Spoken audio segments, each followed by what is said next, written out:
আসসালামু আলাইকুম ওয়া রাহমাতুল্লাহি ওয়া বারাকাতুহু। ইন্নাল হামদালিল্লাহি নাহমাদুহু ওয়া নাস্তাঈনুহু ওয়া নাস্তাগফিরুহু ওয়া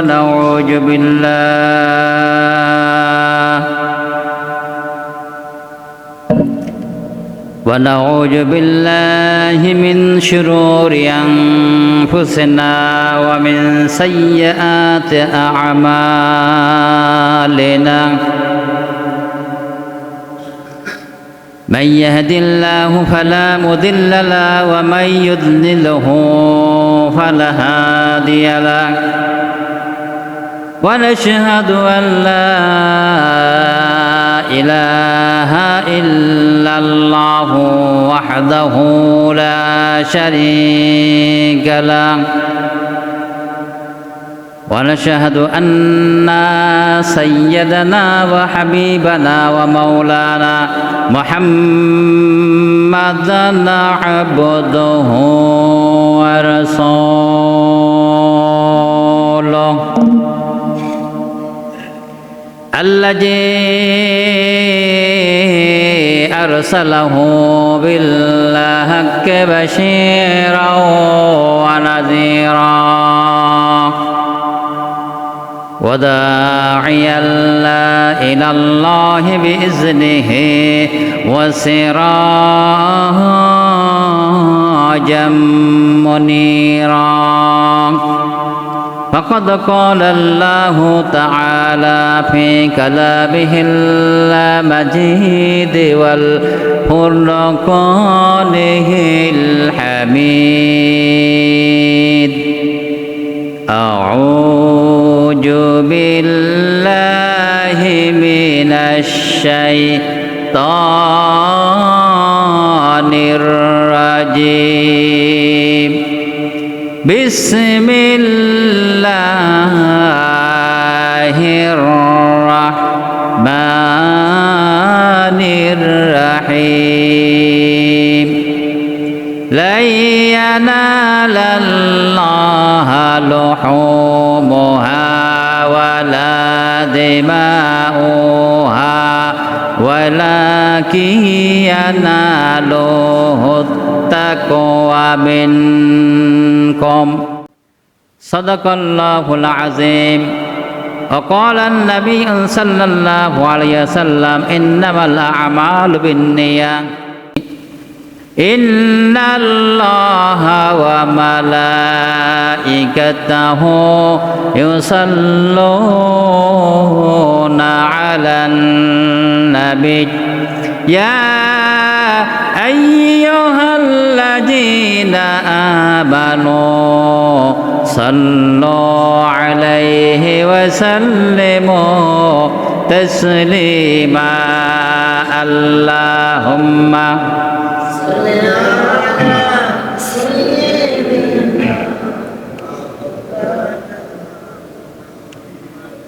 وعلى آل سيدنا মোহাব্বতের সাথে প্রাণ খুলে সবাই বলি আল্লাহুম্মা সাল্লি আলা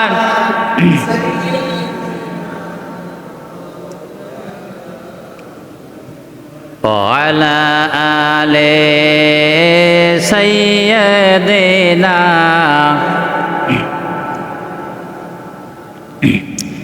আমরা আল্লাহ তাআলার কাছে শুকরিয়া আদায় করি যে মহান আল্লাহ রাব্বুল আলামিন তিনি অত্যন্ত মেহেরবানি করে আপনাকে আমাকে পবিত্র জুমা নামাজ আদায়ের জন্য তার ঘরে আসার মতন সুযোগ যে আল্লাহ তাআলা দান করলেন সেই মহান মাবুদকে খুশি করার জন্য আমরা শুকরিয়া আদায় করি।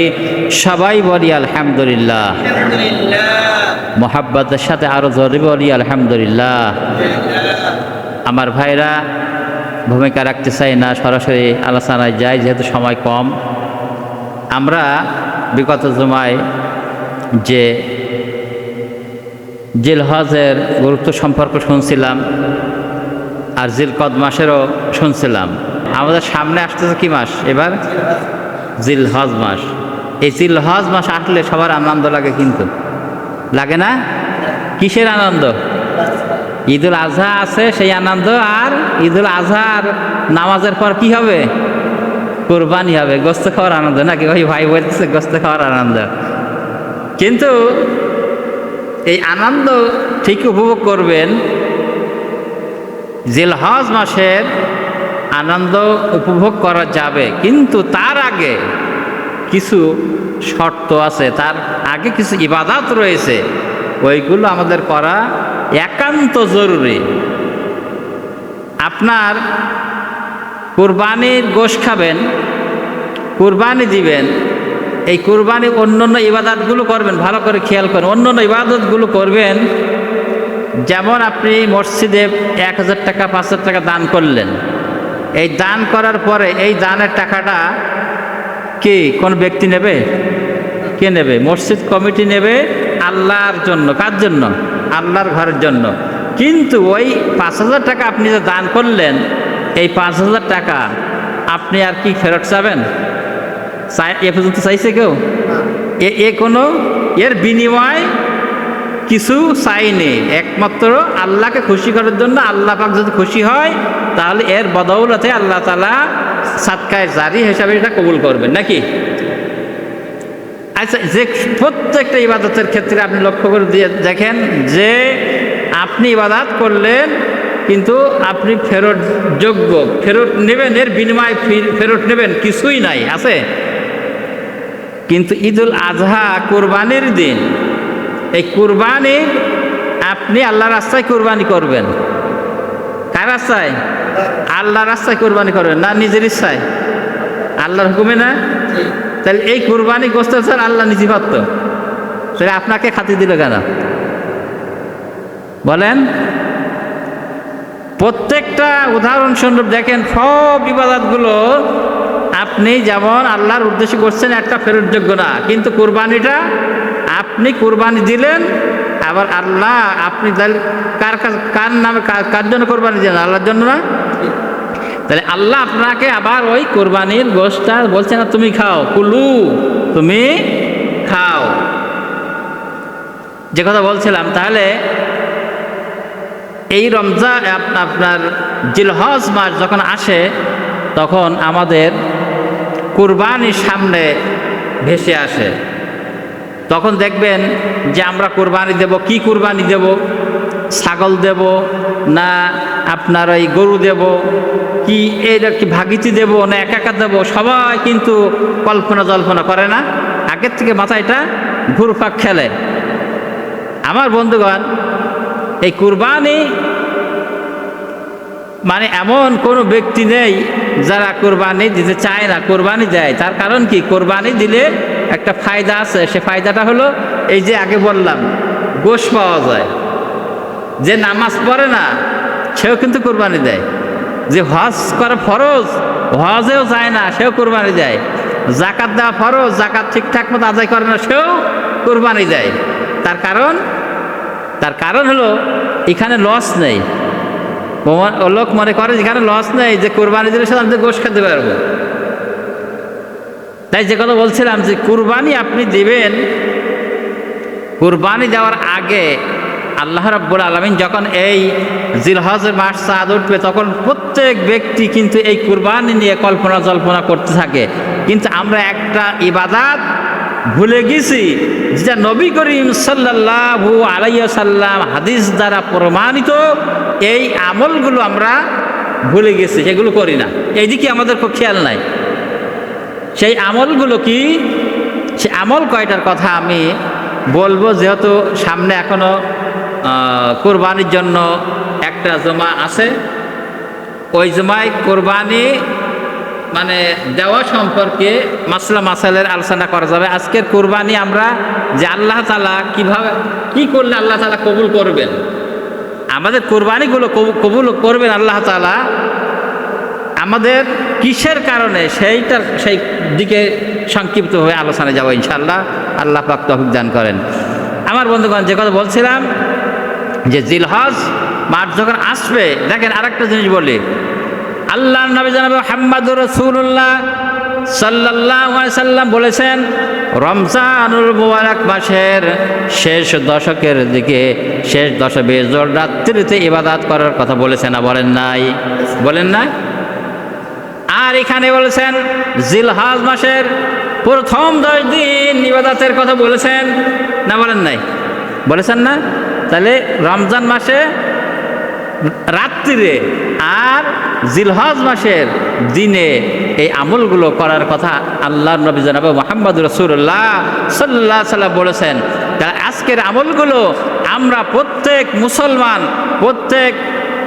প্রত্যেক মহিলা হোক পুরুষ হোক সবাইকে এটা কিন্তু পালন করা অপরিহার্য।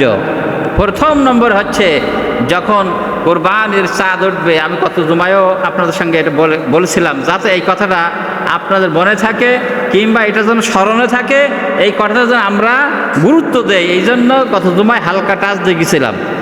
আজকে আমি বলতে চাচ্ছি যেটা হলো প্রথম নম্বর যে আমলটা করব, ওই আমলটা হলো যখন কুরবানি চাঁদ উঠবে তার আগের থেকে কুরবানি দাতা, কুরবানি যে লোক দিবেন, যিনি কুরবানি দিবেন ওই ব্যক্তি কি বলছিলাম কি নখ চুল প্রয়োজনীয় মানে যে অপ্রয়োজনীয় যে লোমকূপ যেগুলো রয়েছে এগুলো আমরা কুরবানি চাঁদের আগেই পরিষ্কার করে ফেলবো, নাকি পারা যাবে? এটা অনেকে মনে করবেন যে আমরা কোরবানি তো দেই না, আমার পরিবার থেকে আমার আব্বা দেয়, কি অমুক দেয় তমুক দেয়, উনি তো করবে, উনি তো করবেই, আর আপনি আমি যদি করি তাহলে কি এটার ফায়দা পাওয়া যাবে না? সব যাবে নাকি? পাওয়া যাবে। এইগুলো এই আমলটা আমরা করার জন্য চেষ্টা না করতে হবে। 2 নম্বরে হলো আমাদের সামনে এসে যাবে এই জিলহজ মাসের প্রথম দিক থেকে আল্লাহর নবী জনাব মুহাম্মদুর রাসূলুল্লাহ সাল্লাল্লাহু আলাইহি ওয়াসাল্লাম বেশি বেশি পরিমাণ রোজা রাখতেন। জিলহজ মাসের প্রথম থেকে রোজা রাখতেন। আমরা তো সেই রোজা রাখতে পারি না। এই হাদিসের ভিতরে বলা হচ্ছে যদি কোনো ব্যক্তি যদি জিলহজ মাসের সম্পূর্ণ রোজা না রাখতে পারে তাহলে ওই ব্যক্তি যেন অবশ্যই আরাফার দিন হজের যে আজকের আমরা যে মুহূর্তে এই মসজিদে অবস্থান করছি, লক্ষ লক্ষ হাজী সাহেবরা আল্লাহর ঘর তোয়াফ করতেছে, লাব্বাইক আল্লাহুম্মা লাব্বাইক বলে প্রতিধ্বনি দিতেছে। আমার ভাই আমার বন্ধুগণ, এই জন্য 9 জিলহজ, এই জিলহজ মাসের যেদিন আমরা ওই আল্লাহ রাব্বুল আলামিনের হাবিব জনাব মুহাম্মদ রাসূলুল্লাহ সাল্লাল্লাহু আলাইহি সাল্লাম বলেছেন আরাফার দিন, আরাফার ময়দানে যে হাজী সাহেবরা যেদিন উপস্থিত হয়, আরাফার দিন অবশ্যই আমাদের রোজাটা রাখতে হবে। যদি দেখি পারলাম না, কষ্ট হয়, তাহলে অবশ্যই আল্লাহর নবী বলেছেন আরাফার দিন যেদিন হাজী সাহেবরা আরাফার ময়দানে উপস্থিত হবে ওই দিন যেন আমরা কমপক্ষে একটা হলেও রোজা রাখি। কিন্তু আমরা এই যে আরাফার কখন যাই, কোরবানি গরু কিনবো না ছাগল কিনবো, টাকা কোথা থেকে হবে, এই সব তাল বেতাল করতে যাই দেখা গেল যে সব আমাদের আমলগুলো নষ্ট হয়ে যায়। আমার বন্ধুগণ, এই রোজাটা রাখলে ফজিলত কি? আল্লাহর নবী জনাবে মুহাম্মদ রাসূলুল্লাহ সাল্লাল্লাহু আলাইহি সাল্লাম বলেছেন যদি কোনো ব্যক্তি একটা রোজা রাখে তাহলে তার পিছনের এক বছরের গুনাহ আর আগাম 1 বছরের গুনাহ আল্লাহ রাব্বুল আলামিন সব মাফ করে দিয়ে দেন। জোরে কোন সুবহানাল্লাহ। তাহলে এই রোজা আমাদের রাখার দরকার আছে না নাই? আমরা তাহলে 2 নম্বরে কথা শুনলাম। 3 নম্বরে বলা হচ্ছে বেশি বেশি তাকবীর পড়া। আমি কিন্তু কত সময় বলছিলাম, তারপরেও যেহেতু আমাদের জিলহজ মাসের চাঁদ উঠবে, এই ওঠার থেকে আমাদের এই আমলগুলো বেশি বেশি পাঠ করতে হবে। আমার বন্ধুগণ, 3 নম্বরে বলা হচ্ছে জিলহজ মাসের চাঁদ যখন উদিত হবে আমরা বেশি বেশি পরিমাণ তাকবীর তাহলিল পাঠ করব, তাকবীর পাঠ করব আল্লাহু আকবার লা ইলাহা ইল্লাল্লাহ আল্লাহু আকবার ওয়ালিল্লাহিল হামদ। এই তাকবীর বেশি বেশি পাঠ করব। আমার ভাই আমার বন্ধুগণ, সাহাবায়ে কিরাম রিদওয়ানু মিনাল্লাহি তাআলা আলাইহিম আজমাইনরা যখন এই জিলহজ মাসের চাঁদ উদিত হতো তখন তারা এইরকম বাজারে যেত, গলিতে গলিতে ঘোরাফেরা করতো, দোকানের পাশে যে জোরে জোরে তাকবীর পাঠ করত। কেন পাঠ করত? তারা আমল ছিল এটা, আমরা যদি এইরকম তাকবীর যদি দেই তাহলে সবার মনে আসবে, সবার এগুলো খেয়াল করবে যে কেন কেন তাকবীর দিচ্ছে, তখন মনে আসবে না জিলহজের চাঁদ উঠেছে, এই জন্য তাকবীর আমরা এটা দেওয়া লাগবে, তাকবীর দিতে হবে। এই জন্য আমরা তাকবীর এইগুলো সব সময় আমরা তাকবীর তাহলিল এগুলো পাঠ করার জন্য চেষ্টা করব। আমার বন্ধুগণ, এই চাঁদ যখন উদিত হবে, আমরা যে গুনার ভিতরে রয়েছি, আল্লাহর নবী বলেছেন সমস্ত ব্যক্তিকে সব পাপ কাজ থেকে বিরত থাকতে হবে। এই পাপ কাজগুলো কেমন? সেই পাপ কাজগুলো হলো, অনেকে মিথ্যা কথা বলে, মিথ্যা কথাগুলো ছেড়ে দিতে হবে। অনেকে নামাজ আদায় করে না, বাড়ির পাশে মসজিদ থাকার পরেও নামাজে আসতে চায় না, আছে না? এখানে অনেক আল্লাহর ওলি আছে না? সে মনে করে কি আমার চাইতে বুজুর্গ আর কি, এক তো দুই একটা না পড়লে কি হবে, আমি এমনি আল্লাহর কাছে ঠিক করে নিবানে, আল্লাহর কাছে ঠিক করা সম্ভব? এই কুরবানি আসতেছে, দেখেন না এই জায়গায় যে না যে ভাগে, অনেক জায়গায় ভাগেতে কোরবানি হয়, ভাগে দেয়, নিজেরাই দেয়, কিন্তু নিজের আকিদা মন যদি সাফ না হয় কোরবানি হবে? লাভ একটা হবে, গোশ খাওয়া লাভ হবে, কোরবানি হোক আর না হোক। আমার বন্ধুগণ, যদি বনী ইসরাঈলের সময় যে কোরবানি ছিল, ওই কোরবানি যদি আমাদের নিয়মটা চালু থাকতো তা আমরা বুঝতে পারতাম যে কার কোরবানি হয়েছে, কার কোরবানি হয় নাই। বনী ইসরাঈলদের সময় কিরকম কোরবানি ছিল, ওই সময় যারা কোরবানি দিত, কোরবানি দিয়ে ওই গোশগুলো রেখে আসতো পাহাড়ের পরে রেখে আসতো। যে ব্যক্তিরা কোরবানি আল্লাহ তাআলা কবুল করেছেন, ওই কোরবানির পশুর গোশগুলো পুড়িয়ে সমস্ত সব একদম ছাই বানিয়ে আল্লাহ তাআলা নষ্ট করে দিত। আর যার কোরবানি কবুল হতো না, তার গোশটা ওখান থেকে নষ্ট হতো না, ওই যেভাবে সেইভাবে থেকে যেত। আজকের ওই সিস্টেম যদি আমাদের থাকতো, এই যে ঈদগার ময়দানে ওই গরু পোষায় মানে জবাই করে রেখে দিতে হবে কার কোরবানি কবুল হয়েছে আর কার কোরবানি কবুল হয় নাই, আমরা সচক্ষে দেখতে পাচ্ছিলাম যেখানে কার কোরবানি কবুল হয় নাই। কারণ আমি যে কথা বলছিলাম যে হলো যে আমি নামাজ আদায় করিনি, কোরবানির বেলা দেখা গেল যে একেবারে 16 আনা কোরবানিতে আছি, আবার ভাগেও এরকম নেয়, ভাগিতে নিয়ে এই সমস্ত বেনামাজিদের কোরবানি বলেন, তারা তো কোরবানি দিয়ে ওয়াজিব না, কোরবানি ওয়াজিব আর নামাজ আদায় করা কি? তাহলে ওয়াজিবের মূল্য বেশি মনে হয় নাকি? বলেন আপনারা কি বুঝতেছেন কথাটা, নাকি একটু হা হা করেন নাকি? এটা তো ওয়াজিবের মূল্য বেশি না, ফরজের মূল্য বেশি। তাহলে ফরজের নামাজ আদায় করলাম না, 5 ওয়াক্ত নামাজ আল্লাহ তাআলা ফরজ করেছেন সেটা আমি আদায় করলাম না, কোরবানি দিলাম ওয়াজিব। এ হয়েছে কিরকম জানেন? যে একজন একটা গল্পে বলছিল যে একদিন এরকম জুমার মসজিদে গেছে, হুজুর ওয়াজ করতেছে যে পাগড়ির ফজিলাত সম্পর্কে। এখন পাগড়ির ফজিলাত সম্পর্কে ওয়াজ শুনতে শুনতে এখন দেখলো বিশাল ফজিলাত। এখন পরবর্তী জমায় কি হবে যে পাগড়ি তো নিয়ে আসে না, পাগড়ি আনতে মনে নাই। এখন কি করলো, প্যান্ট এখন আসে না ছেলেপিলেরা যে হাফ কোট আর সিলি কোটার প্যান্ট পরে না, এরকম হাঁটুর ওপরে পর্যন্ত পরে।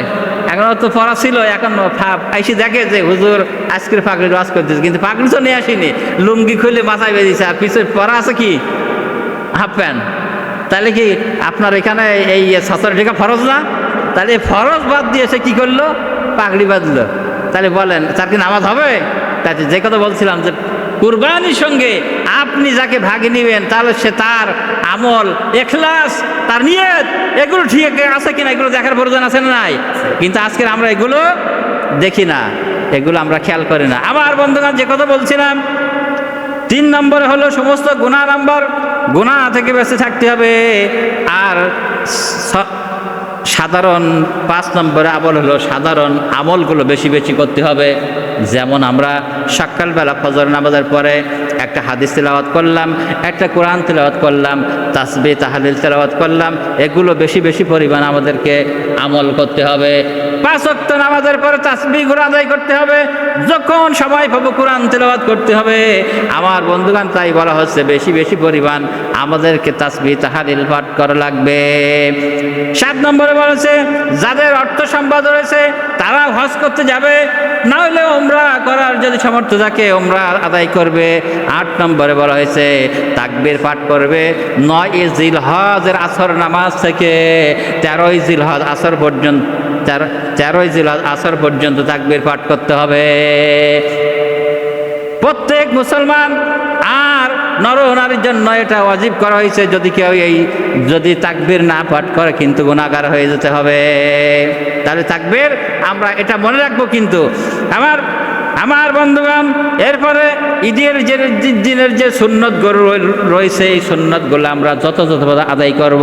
ঈদের দিনের সুন্নতকে রাসূল করিম সাল্লাল্লাহু আলাইহি সাল্লাম যখন ঈদুল ফিতরের যখন ঈদগাহে আসতেন তখন কিছু মিষ্টি কিংবা কিছু খাওয়া দাওয়া করে আসতেন। আর ঈদুল আজহার সুন্নত হলো রাসূল করিম সাল্লাল্লাহু আলাইহি সাল্লাম যতক্ষণ কোরবানি না করতেন ততক্ষণ পর্যন্ত কিছু খাইতেন না। আর যে রাস্তা দিয়ে আসতেন অপার রাস্তা দিয়ে বাড়িতে গমন করতেন। আরও আরেক ফজিলত রয়েছে আমার বন্ধুগণ। এরপরে যখন যাদের কুরবানি দেওয়ার সামর্থ্য রয়েছে, 10 নম্বরে বলা হচ্ছে যাদের কুরবানি দেওয়ার সামর্থ্য রয়েছে আমরা কুরবানি যথাযথভাবে আদায় করব। কুরবানির কথা একটা আগেই তো বললাম, আমরা যাদের সামর্থ্য রয়েছে কুরবানি আমরা প্রত্যেকে কুরবানি দেব তো ইনশাল্লাহ। কার খুশি করার জন্য? মানুষ দেখানো। ভোটে দাঁড়াবে এমপি সাহেব, ভোটে দাঁড়ানোর পরে একটা গরুর জায়গায় 5টা দেয় না? অনেক জায়গা আছে মেম্বারে ভোট দাঁড়াবে, এখন ভোটের সবাই যদি আরও গরু বেশি করে জবাই করে প্রত্যেকে বাড়ি দেই তাহলে কি ভোট বেশি পাওয়া যাবে? আছে না নাই? তো এই নিয়ত যদি থাকে তো কোরবানি হবে না আপনার হবে? তাহলে নিয়ত আগে। কুরবানির যে প্রথম শর্ত আমি এটা আগে বললাম যে কুরবানির যে কবুল হওয়ার শর্ত সম্পর্কে আজকে আলোচনা হবে ইনশাআল্লাহ। তাহলে কোরবানি আল্লাহ তাআলার কাছে যদি কবুল করতে চাই তাহলে প্রথম কি করতে হবে?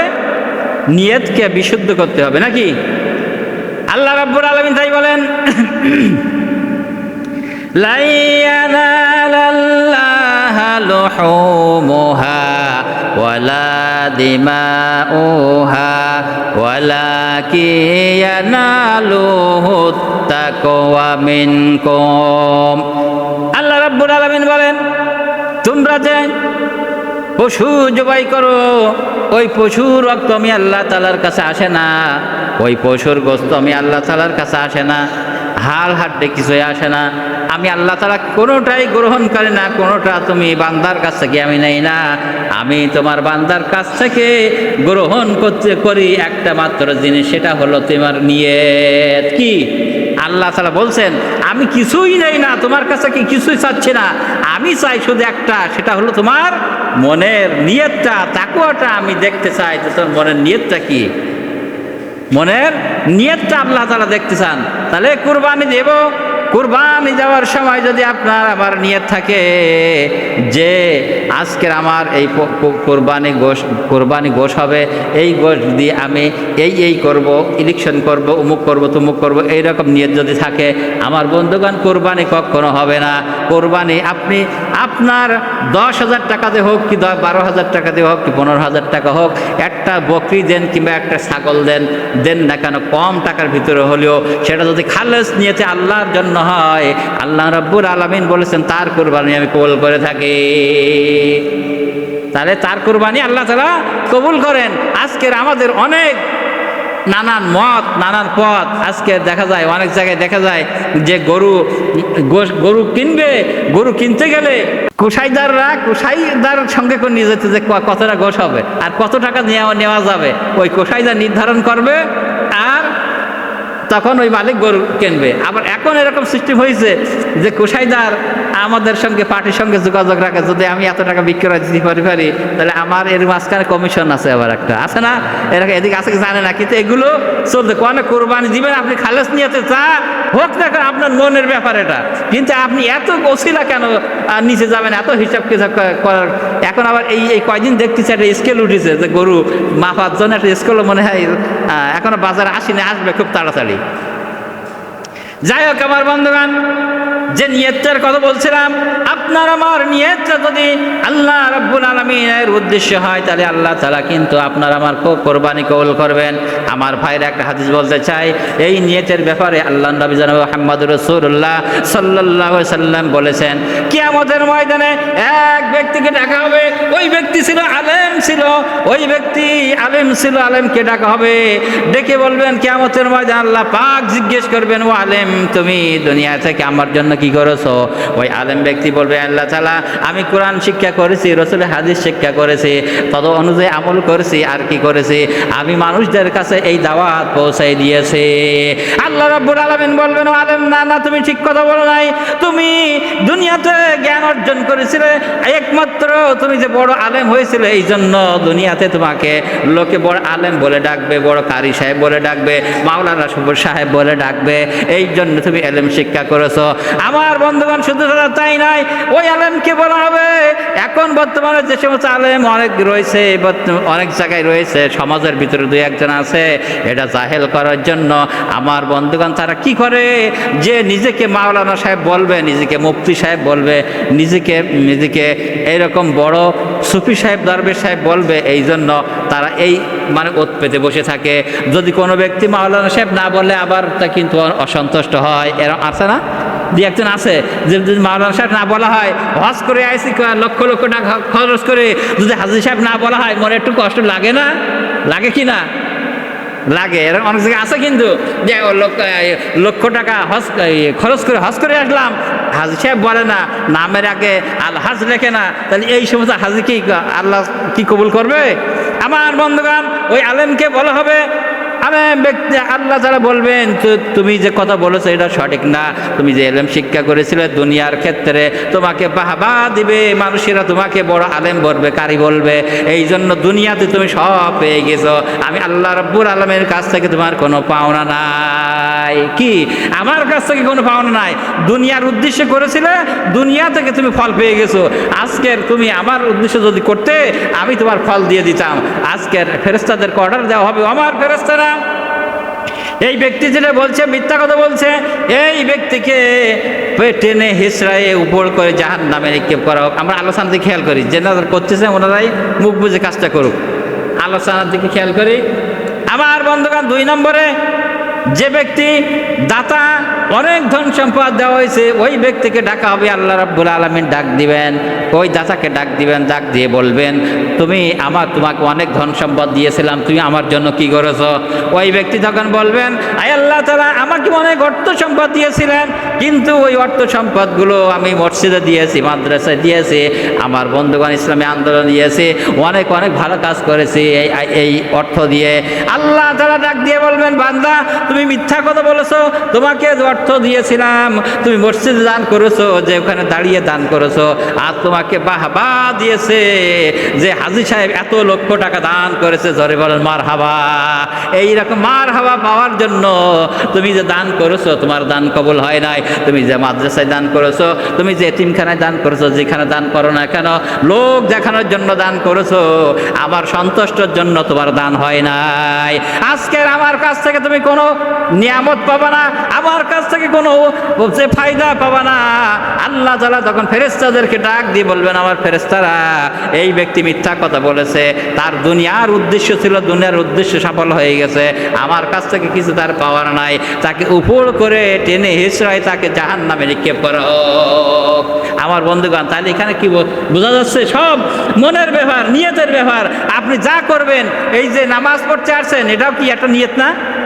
নাই আজকে জুমায় আসছেন, এই যে শত শত মুসল্লি আপনারা আসছেন, একে নিয়ে অনেকের নিয়ত আছে, আপনাদের নিয়ত খালেসা আছে। অনেক থেকে দেখেছি যে বাড়িতে বিয়ে এসে কিংবা আত্মীয় এসছে, আত্মীয় আসার পরে বিয়ে যদি আসে, নতুন বিয়ে, অন্য সময় নামাজের খুব ধার ধারে না, কিন্তু বাড়িতে বিয়ে আসছে, আসার পরে ওই ব্যক্তি মনে করে কি যদি নামাজে না যায় তাহলে বলবেন বেই কি বলবেন কি দেখি চাও বেই মানে নামাজ পড়ে না, তাই ওই সঙ্গে করি নে ওই জামা অনেকদিন আয়রন করা জামা বের করে না, ওই দিন একটা খুব নতুন জামা বের করে মসজিদে আসে।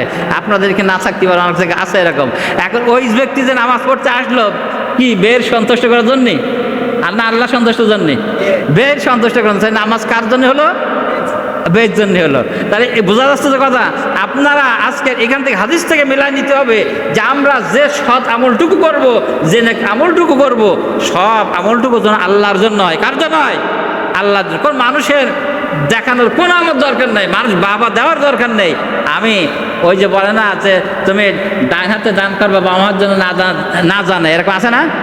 আমার বন্ধুগণ, এই জন্য আমরা যা করব আল্লাহর সন্তুষ্ট, পিছন থেকে আপনার যা হোক যাক, লোকে যা বলে বলুক, আমার সন্তুষ্ট দরকার কার? আল্লাহর। আমার বন্ধুগণ দেখেন আল্লাহ কত মেহেরবান, আল্লাহ রব্বুল আলামিন কত দয়ালু তথা মেহেরবান। আমার বন্ধুগণ আর একটা হাদিসের ভিতরে রাসূল কারীম সাল্লাল্লাহু আলাইহি সাল্লাম বলছেন, আমার বন্ধুগণ যখন কোনো এক ব্যক্তি সওয়াবের একটা আশা করেছে, মনে করেন যে একটা দান করবেন, মসজিদে দান করবেন কি মাদ্রাসা দান করবেন, নিয়ত করেছেন, নিয়ত করার সঙ্গে সঙ্গে আল্লাহ তাআলা ফেরেশতাদেরকে অর্ডার দিয়ে দেন, আমার ফেরেশতারা আমার আল্লাহর ওই বান্দা নিয়ত করেছেন একটা ভালো কাজ করার জন্য, সৎ কাজ করার জন্য, অতএব নিয়ত করার কারণে তার এক আমলনামায় একটা নেকি লিখে দেওয়া হোক, জোরে কোন সুবহানাল্লাহ। আর ওই ব্যক্তি যখন ওই কাজটা সম্পূর্ণ করবে, সম্পূর্ণ হয়ে যাওয়ার পরে আল্লাহ তাআলা ফেরেশতাদেরকে ভাগ দিয়ে বলেন, আমার ফেরেশতারা ওই ব্যক্তির আমলনামায় 10 করে নেকি বাড়াই দাও, জোরে কোন সুবহানাল্লাহ। কিন্তু যখন কোনো ব্যক্তি যখন গুনাহ কাজ করবে, নিয়ত করেছে, আর ফেরেশতারা যখন গুনাহ লিখতে যায়, আল্লাহ তাআলা বলেন ফেরেশতারা এখন গুনাহ লিখো না, কোনো গুনাহ লিখো না, গুনাহ লিখো না। আমার বন্ধুগণ যখন ওই কাজটা ওই ব্যক্তি করে ফেলায়, তারপরেও আল্লাহ রাব্বুল আলামিন বলে ফেরেশতারা এখনো পাপ কাজ লিখো না, তুমি একটু দেরি করো, দেখো তওবা করে কিনা। এরপরে যদি তওবা করে তাহলে পাপ কাজ লেখা হয় না, আর যদি তওবা না করে আল্লাহ রাব্বুল আলামিন তখন রাগান্বিত হয়ে বলে ফেরেশতারা ওই ব্যক্তির বিরুদ্ধে তুমি গুনাহ লিখে দাও। তাহলে এখান থেকে হাদিসটা কি বোঝা গেল যে যখন একটা পাপ কাজ করতেছেন, আল্লাহ দেখতেছেন যে বান্দা, আল্লাহ ফেরেশতাদেরকে বলছেন ফেরেশতা এখন তুমি গুনাহ লিখো না, তারপরে পাপ কাজ করলো যে এখনো লিখো না, দেখি ফিরে আসে কিনা, যদি না ফিরে আসে তারপরে পাপ কাজ লেগে, তাহলে আল্লাহ আপনার জন্য আমার জন্য কি যথেষ্ট নাই?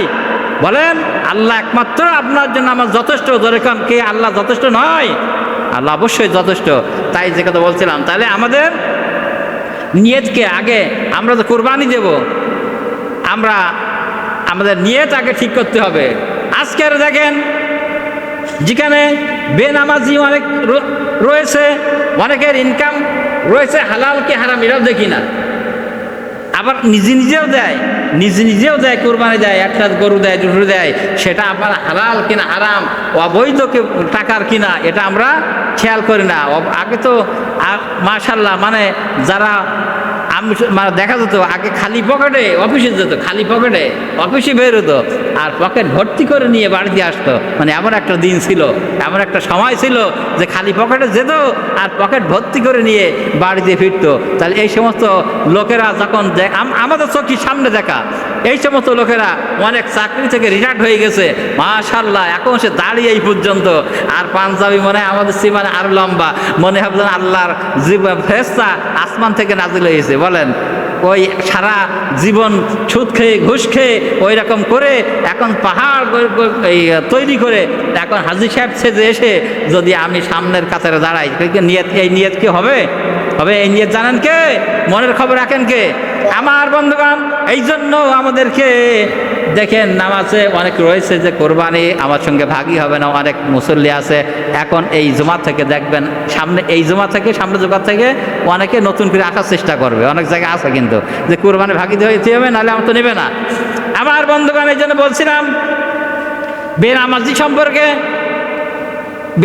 সম্পর্কে আমি এই আলোচনাটা অনেক জায়গায় করেছি। এই বেনামাজি সম্পর্কে আমাদের এই মসজিদ, মনে করেন আপনাদের এখানের মসজিদ, এই মসজিদ থেকে ইমাম সাহেব, খতিব সাহেবরা যদি বাংলাদেশে যত মসজিদ রয়েছে সব মসজিদ থেকে যদি হুঙ্কার দিত, যদি কোনো বেনামাজি মারা যায় আমরা কারো জানাজার নামাজ পড়বো না, এই কথা যদি বলতো, আমার মনে হয় গ্রামে বেনামাজি থাকতো। এখান থেকে ধরেন এখানে একজন মারা গেছে, তদন্ত করা হলো যে আপনার এলাকায় যে এ লোক 5 ওয়াক্ত নামাজ পড়তো না, নামাজের ধারতো না, ইমাম সাহেব, খতিব সাহেব যদি বলতো যে এই লোকের নামাজ পড়বো না, বিনা জানাজায় মাটি দাও, দেখতেন পরবর্তীতে কোনো কি বেনামাজি থাকবে না। কিন্তু আমরা আজকের ইমাম সাহেব, খতিব সাহেবরা অসহায় কি মানে আজকের আমার মনে করেন 10,000 টাকা, 20,000 টাকা, 15,000 টাকা বেতন নেই, এখন যদি হক কথাটা বলি যদি আপনারা জানাজার নামাজ না পড়ায় তাহলে তো পরবর্তী জুমায় আমার ডাকবেন না, আবার আমার ইমামতিও থাকবে না, তখন খাবো কি? নাকি এই চিন্তা আছে না নাই? এই যদি চিন্তা থাকে, আল্লাহ তাআলা রিজিকের মালিক কে? আল্লাহ। তাহলে আজকের অনেক জায়গায় রয়েছে, অনেক ইমাম সাহেব রয়েছে যে হক কথা বলতে গেলে দেখেন হক কথাগুলো বলতে চায় না। আমার চাকরি থাক আর না থাক, আপনি কেন রাখবেন না, রিজিকের আপনি তো একটা ব্যবস্থা করবেন নাকি, করবে না? আমার বন্ধুগানে হক কথাগুলো আমাদের বলতে হবে। যাই, যেহেতু কথা বলছিলাম আমার বন্ধুগান, তাহলে আমাদের নিয়তকে আগে খালেজ করতে হবে। কোরবানির জন্য আমাদের নিয়তকে খালেজ করা লাগবে আমার বন্ধুগান। এরপরে আমরা যারা ভাগে কোরবানি দেই, এই ভাগে কোরবানি দেওয়ার প্রত্যেকে কি আমরা বাছাই করে দেখতে হবে এই ব্যক্তি নামাজি কিনা, দিনদার কিনা, ইমানদার কিনা, পরহেজগার কিনা। আমার বন্ধুগণ, এইভাবে যদি যাচাই বাছাই করে না নেওয়া হয়, আপনি ভালো মনে কোরবানি দিচ্ছেন, আপনার কোরবানিটা হয়তো নষ্ট হয়ে যেতে পারে, নাকি নষ্ট হয়ে যেতে পারে। এই জন্য অধিকাংশ মানে আলেমরা বলেছে যে নিজে যদি কোরবানি দেওয়া হয় সেটা কিন্তু উত্তম হবে। এই জন্য নিজের কোরবানি নিজে দেওয়ার জন্য চেষ্টা করব আমার বন্ধুগণ। এই জন্য এরপরে বলা হচ্ছে যখন আমরা কোরবানির পশু কিনবো, যে কোরবানির যে পশুগুলো কিনবো এগুলো আমরা নিখুঁত কিনবো, কোনো অঙ্গহানি কিংবা কোনো ত্রুটি রয়েছে এমন পশু কিনবো না। কম টাকার হোক কিন্তু সে দৃষ্টপুষ্ট মানে সুন্দর সাদৃশ্য, এগুলো তো আমরা জানি, এই জন্য হালকা টাচ দিয়ে যাচ্ছে, এগুলো এইরকম দেখে আমরা পশু কিনবো। যেন কোনো অঙ্গহানি কিংবা লেজ কাটা কিংবা চোখ নাই এইরকম ধরনের কোনো পশু আমরা কোরবানি করব না। আর বিশেষ করে আমরা যে কোরবানিটা দেব, আপনার যে গরুর যে কোরবানি মানে গরু দিয়ে কোরবানি হবে, ছাগল দিয়ে হবে, ভেড়া দিয়ে হবে, উট দিয়ে হবে, আর একটা দুম্বা, এই 5টা জিনিস দিয়ে কোরবানি হবে আমার বন্ধু। গরুর বয়স লাগবে কতদিন জানেন তো সবাই? 2 বছর। আর ছাগলের বয়স 1 বছর। ছাগলের বয়স 1 বছর। আমরা এগুলো আবার দেখা যায় গরুর যে অনেক সময় দাঁত হয় না, ওই দাঁত হয় না, না হওয়ার পরেও বয়স হয়ে গেছে, কিন্তু বয়স যদি হয়ে যায় তো কোরবানি হবে। তাই আসুন আজকের জুমা থেকে আমরা যে আলোচনা করে শুনলাম যে আজকের আমাদের কি করতে হবে, মন পরিষ্কার করতে হবে, তাকওয়া আনতে হবে, ইখলাস আনতে হবে, নিয়ত পরিশুদ্ধ করতে হবে। আজকের জুমায় যারা আসছেন আমরা যত কাজ করব আল্লাহ সন্তুষ্টির জন্য করব। কার সন্তুষ্টির জন্য? গুনাহটা করব আল্লাহ সন্তুষ্টির জন্য, নাকি গুনাহ আল্লাহ সন্তুষ্টির জন্য করা যাবে না? তাহলে গুনাহ থেকে এই যে জিলহজের মাঝে যে আসতেছে, এই জিলহজ মাসটা যে 10 দিন আমরা গুনাহ থেকে, আজকে যুবকদের কাছে মোবাইল আছে, এই মোবাইলের মাধ্যমে অনেক কিছু অসুবিধা হয়ে যাচ্ছে, এগুলো আমরা মোবাইলের মাধ্যমে অনেক কিছু পরিহার করার জন্য চেষ্টা করব। আল্লাহ পাক আমাদের সকলকে তৌফিক দান করুন, আমিন। ওয়া আখির দাওয়ানা আলহামদুলিল্লাহ।